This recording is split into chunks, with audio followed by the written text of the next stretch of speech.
Құрметті достар, мынандай геометриялық есепті шығарайық. Берілген параллелограмм ABCD, оның ауданы 36-ға тең. АБ жақты К нүкте екі кесіндіге бөледі. БК кесінді АК кесіндіден 2 есе ұзын. BCDK трапецияның ауданын табу керек. БК кесінді АК кесіндіден 2 есе ұзын болғасын, БК-ның ортасында N нүктені алсақ, 3 тең кесінді шығады. АК тең КN тең NB. Енді К мен N нүктелері арқылы бүйір жақтарға параллель түзулерді өткізейік. Енді жаңа кішкентай параллелограммдардың диагональдарын өткізейік. 6 үшбұрыштар шықты. Бұл үшбұрыштар бір-біріне тең. Мысалы, сол жақтағы 2 үшбұрышты қарастырайық. Мына жақтары олардың тең, себебі ол қарама-қарсы жататын параллелограммның қабырғалары. Сосын мынау 2 бұрышта параллелограммның қарама-қарсы жататын үшбұрыштары, сондықтан тең болады. Енді мынау 2 бұрыш айқаш бұрыштар болады, сондықтан тең.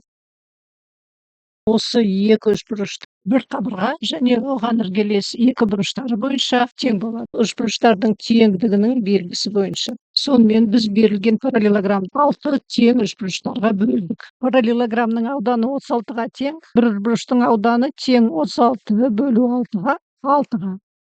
Біздің трапеция сондай үшбұрыштардың 5-еуінен құрылған. Сонымен трапецияның ауданы тең болады 5 көбейту 6-ға тең 30-ға.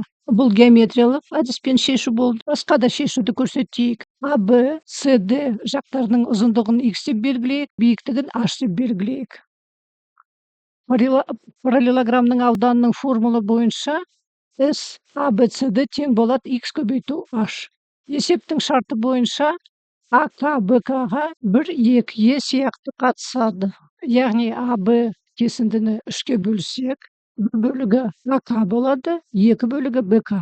Сондықтан АК-ны ұзындығын X бөлу 3-ке деп жазамыз, БК-ның ұзындығын 2X бөлу 3-ке деп. Енді трапецияның ауданының формуласы да бар. Табандарының қосындысының жартысы көбейту биіктігіне тең. Соны пайдаланамыз.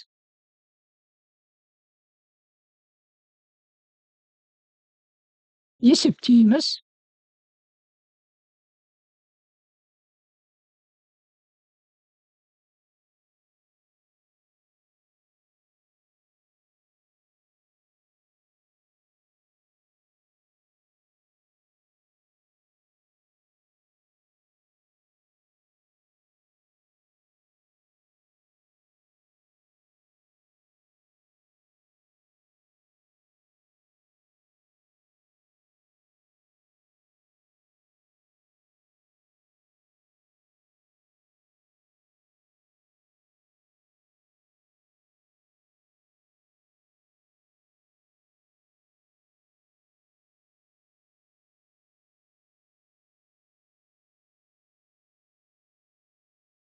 Есептейміз.